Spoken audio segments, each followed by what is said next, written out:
welcome to the SBK Betting Podcast, Royal Ascot Day 5 preview. This is the last episode in our mini-series. If you don't know the team by now, my name is Tom Collins. I'm joined by my astute colleague, Ross Millar. Ross, let's get stuck into it straight away. The finish line is in sight for Royal Ascot 2022. How have you got on so far? We're tipping along all right, TC, actually. Yeah, Perfect Power was a nice one to bolster the pot today. As for the highlight, I got a few, really. I thought Perfect Power was brilliant. I love how strong he was to the line. I thought it was a great ride by Christophe Soumillon.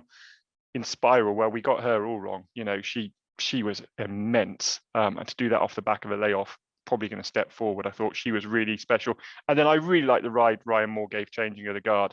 I thought really tough, really strong, stayed within the rules, wound it up from a long way out on a big, gawky baby of a horse. I thought that was a nice bit of riding.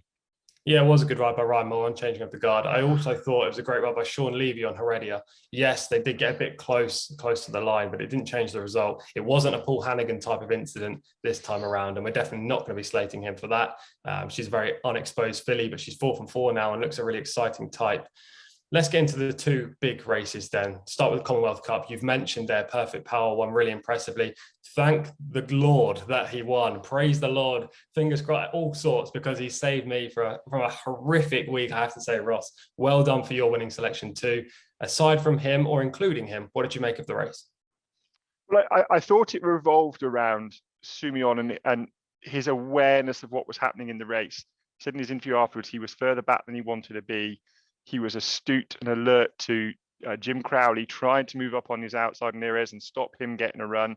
He maneuvered himself out, but I just loved the way how he powered home. And it was that 7 furlong stamina that we spoke about yesterday that meant he had the speed from winning over 5 furlongs last year as a 2-year-old. He was able to just about lay up and came home really strong. But I just said to you before we started recording, at halfway, I was starting to get a bit jittery, but actually, on the line, he was a very cozy winner. He sort of went from just about getting there to being quite a long way clear very quickly. So I think he really is a high-class horse. And you have to say he's been brilliantly campaigned. 5 furlongs, 6 furlongs, 7 furlongs. They tried a mile.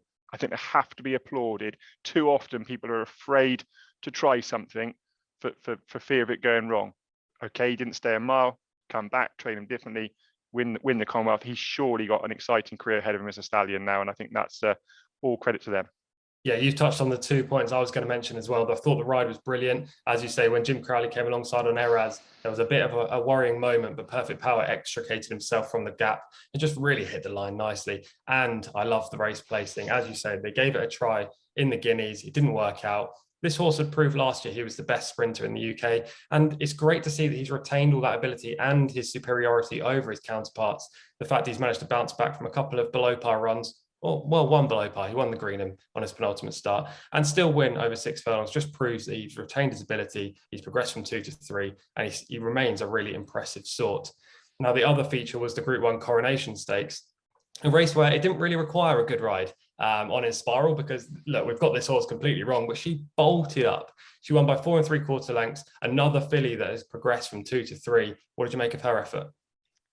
I thought it was absolutely brilliant effort. I mean, I tend to make a few notes as I'm watching when I know we're going to be talking about in the evening. And sort of the first note I made was she's sort of slowly away from the gate. So I wrote rusty after a layoff. And you know, by the end, I'd quickly put a line through that because she was slow from the gate. And then when Frankie had to sort of move her forward, she actually rushed a bit keen with him for a furlong and a bit. And I thought he was far enough back. Have to say it's not been the place to be so far in the round course at Ascot this week. But she came wide down the outside and just absolutely pulverized a decent field. Let's not get carried away, though it's got a Guineas winner in it. I don't think it's a special field. I think Homeless Songs would have been the standout against her, but she can only do what she did. She looked bigger and stronger than she did as a 2-year-old. I thought she looked quite narrow as a 2-year-old. She looks to have filled out into her frame. Careered away, you'd have to say she looks like she'll stay 10 furlongs. It's a really exciting prospect to watch her going forward, and let's hope we get ground that's appealing to both of them. We can see Inspire versus Homeless Songs at some point later in the season. Yeah, this is what racing's all about, isn't it? We're getting the two counterparts, the leading Irish filly and the leading UK filly at the trip, tackling each other. We really hope that that's going to happen. I thought she was super impressive. We talked about her troubled prep coming into the race. We didn't really know what to expect on her first run as a 3-year-old. she was just phenomenal. I thought she was probably the standout performer of the day, despite the fact that we were both with Perfect Power and we could talk through our pockets and say he was. I thought Inspiral was, to the eye, the most impressive performance of the day. Now let's get into Saturday's racing, day 5, the final day of Royal Ascot, and the featured race, the Group 1 Platinum Jubilee, as people are calling it, Platinum Jubes, the Platinum Jubilee, formerly known as the Diamond Jubilee. It's going to be a thrilling race. It's run at 4:20, obviously at Royal Ascot. It's got an international flavour to it. You've got a couple of Aussie horses in there. Home Affairs, Artorias represent Australia. Campanelle's in there for the US as well. Aaron Ortiz looking for that first and elusive Royal Ascot winner by the team, by the looks of things.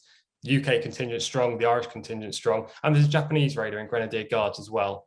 Who do you like, Ross? So all along, I felt that Campanelle is overpriced.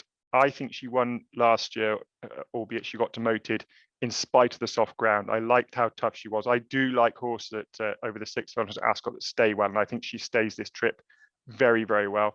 I don't know enough, a bit like Nature Strip, I don't know enough about Home Affairs to have an opinion. The only opinion I can have is there's a big discrepancy in the prices. When you look at the figures, she gets a few pounds from him. There's not all that much between them. So I'm not put off by her. I think she'll light the ground, but you have to respect Home Affairs.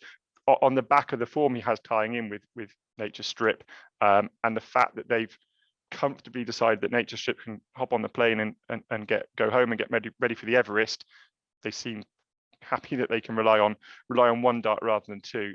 They've been absolutely on the money with all their preparation, how they executed the win earlier in the week. So I think you have to fear them, and it probably would be a good result for racing if they can sort of top and tail the card, if you like.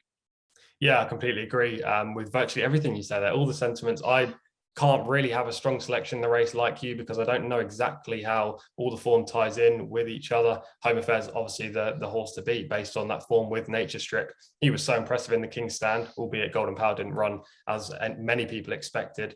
So just on that evidence, Home Affairs is the horse to beat here. But Campanelle has to be respected, a dual Royal Ascot winner. I want to throw into the mixed creative force as well. I think people are overlooking him, perhaps just because of the Australian factor with these two horses at the top of the market. But last year, he was phenomenal at Ascot. He won the Jersey on this day last year before being crowned champion sprinter at the end of the season on soft ground. I think he's worth a second look at a decent price, but it's going to be a great race. What do you make of the Japanese horse, Grenadier Guards? Do you know anything about him? Because I have no idea. Not a clue, TC, other than as anyone that sort of follows racing at more than a cursory glance, the Japanese are really starting to get their act together and sort of understand what it takes to win these international races. And again, it's great. Royal Ascot really is becoming the home of international racing, and British racing has plenty of problems, yet it still has that luster that attracts the international raiders, and that's to be celebrated and to be pushed forward more, as far as I'm concerned. Yeah, it'd be great if Grenadier Guards showed up and even won this race, because look, earlier this week, Sharia was pretty disappointing against the likes of Baybridge and State of Rest. So we do want a Japanese horse to perform to their best abilities. And if Grenadier Guard can do that in this race, it'll be phenomenal just for the added flavour, as you've already touched on there. Aside from the Platinum Jubilee, is there anything else you like on the card? Do not mention your nap on next best if possible. No, so I'll keep the nap and next best back. I really like Alfred Munnings in the Chesham. Aidan O'Brien's clearly brought a decent team of juveniles over. I thought before the start of the week that this was their standout. I think he's a gorgeous horse. I liked how he did everything on his debut at Leopardstown. He was relaxed, he was strong, he looked balanced. They've won 2 of the last renewals, 3 of the last 5. I think he's a short price, which is why he's not a nap or next best, but I'm really looking forward to seeing him. I thought there was something quite special about him. Yeah, Ryan Moore's been riding phenomenally all week, and it'll be great for him to get Saturday off to a perfect start once again with Alfred Munning. I'm going to keep this really simple, go straight into the nap and next best, and say that I don't even have a next best, because this has been a horrific meeting for me. And when that happens, I think you've got to be smart. Look, punters are always going to have good meetings and bad meetings and indifferent meetings. When it's bad, like this at Royal Ascot, and you somehow get away with it with the victory with perfect power like I've done, you don't want to be going in hard on the last day and ruin the good work. So I'm just going to stick with the nap, and the nap's going to be in the 305, the Jersey Stakes. Now there's 2 horses in here that I want to play. One of the nap and the other, I'm just going to give a brief mention just in case Takarid Bay, who is the other horse, goes and wins. I think he's worth a play at a big price, dropping back in trip. He didn't really show up in the Guineas, but didn't handle the track very well. The nap is going to be Alfalela, obviously the jersey being the 305. I think he's a perfect horse for this race. He was incrementally stepped up in trip from 6 furlongs to a mile last year. And when he tackled Group 1 company, he just wasn't mentally ready enough to beat the likes of Caribus in the autumn. He came back after a long layoff, ran over this course and distance at Ascot, briefly looked in trouble because they went a super slow pace early on. But as soon as he got away from that gap and got out into free air, he moved away and produced really good sectionals to finish that race, hit the line like a proper horse. And I'm hopeful that he's going to be the ideal horse to follow in the jersey. He's around 8-1 with SBK. And another positive for him is that Dane O'Neill maintains the ride. You'll see Jim Crowley on the other Shadwell horse and go, maybe this horse isn't fancied Alfalela. Dane O'Neill's ridden him the last couple of times, and I think he deserves the ride again on Alfalela. Who is your napper next best, Ross? So the nap comes in the 6:10, close the card, and it's Falcon 8. He bolted up in the 2021 Chester Cup off a mark of 104. Then came here and went off favourite for this race off a mark of 110. Soft ground just didn't suit him, and he was eased in the straight when beaten. He's perhaps not coming in quite the same form. He's run quite respectably over hurdles. He was 5th in this year's Chester Cup off a higher mark, but I thought it was a solid enough run. That form has been franked by Coltrane earlier in the week. He comes here £2 lower than he was last year. I think at a decent sort of mid sixes price. I think he'll run well.